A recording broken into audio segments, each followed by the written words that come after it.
PSG Fan TV, bonsoir à tous, bonsoir Steph. Bonsoir PSG Fan TV. Bon, je vais te lancer directement sur cette charnière centrale qui est récurrente cette saison. Je pense bien évidemment à Silva et Kipembe. Et j'ai l'impression que c'est cette charnière qui va nous accompagner tout le long de cette saison. Ouais, j'ai l'impression aussi. Tourelle a envie de. Comment dire? Il a envie que Kimpembe engrange des matchs, engrange de l'expérience. Il a envie que cet enfant du club devienne ce grand défenseur dont on parle. Et du coup, c'est bien pour Presco parce qu'il a du temps de jeu. C'était pas toujours le cas sous Emery, donc voilà. Et puis forcément, ça fait monter Marquinhos d'un cran. Marquinhos qui ce soir a été pas mal. J'ai dans l'ensemble assez bien aimé la presta de Marquis. D'accord, donc on va monter d'un cran comme tu l'as bien fait et parler donc des deux autres, de Gana Gueye et de Julian Draxler plutôt vu qu'il est allemand, de leur prestation ce soir. Gana Gueye impeccable ce soir. Beaucoup d'activités, demandeur ne se cache pas, comme j'ai tendance à employer comme expression. Et puis j'ai beaucoup aimé son match, il est passeur décisif sur le premier but. Alors il va falloir qu'on m'explique quelque chose, on a des milieux de terrain qui centrent mieux que nos latéraux. Ça devient un peu n'importe quoi. Et puis Julian Draxler, comment dire, je l'ai senti par moments un peu sur la corde raide. Alors, décisif ce soir. Décisif ce soir parce qu'il y a cette passe décisive sur le deuxième but d'André Di Maria. Elle le décale bien sur la droite, mais il y a quand même pas mal de mauvais choix. Par moments, ça doit donner le ballon un peu plus vite à l'entrée aux abords des 18 mètres. Il y a des 1 contre 1, il y a des lobes qu'il nous mettait très facilement à son arrivée au club, qu'il met au-dessus. Puis il y a cette belle frappe aussi qu'il a déclenchée instantanément en fin de match, qui a fini sur le poteau sortant.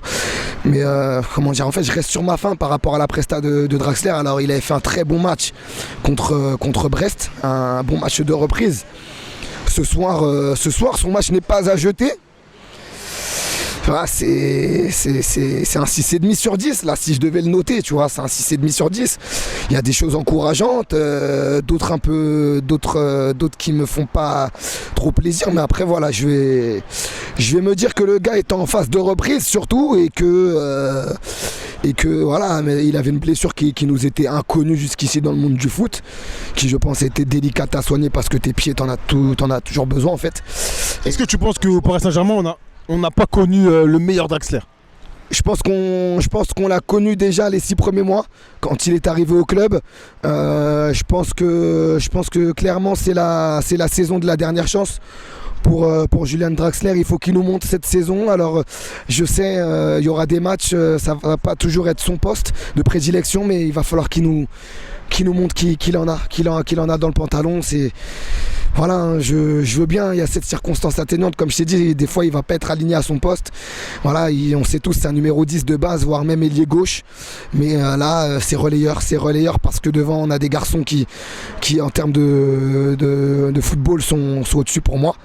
Et il va falloir qu'il joue bien en relayeur. Et puis qu'il pense aussi à 7 € en fin de saison avec la Mannschaft. Donc je pense que ça va être la carotte qui fait avancer l'âne, comme on dit, tu vois.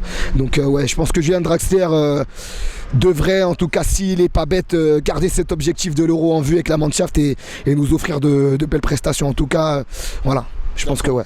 Pour finir, un petit mot sur Neymar. C'était son retour, sa titularisation, son énième retour. Donc comment vois-tu son match, sa prestation?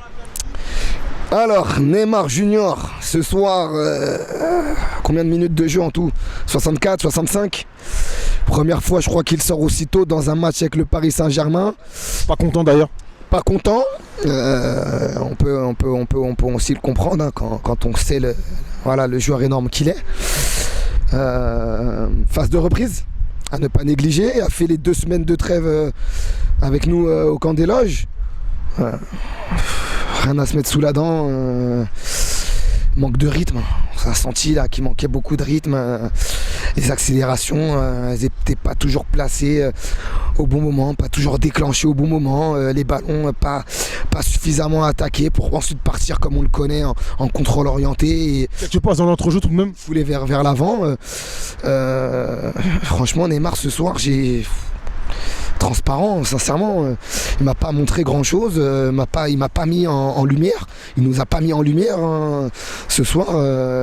Il y a eu ce petit flip là à 360 vers la 20e, mais sinon après il n'y a rien eu de la part de Neymar ce soir malheureusement. Après je vais lui trouver des circonstances atténuantes dans le sens où il revenait de blessure. Puis voilà quoi, après je trouve que dans l'ensemble Paris a été sérieux, appliqué. Faut pas oublier qu'on était à 3-4 jours du déplacement à Madrid et que voilà, il y avait quand même de la gestion.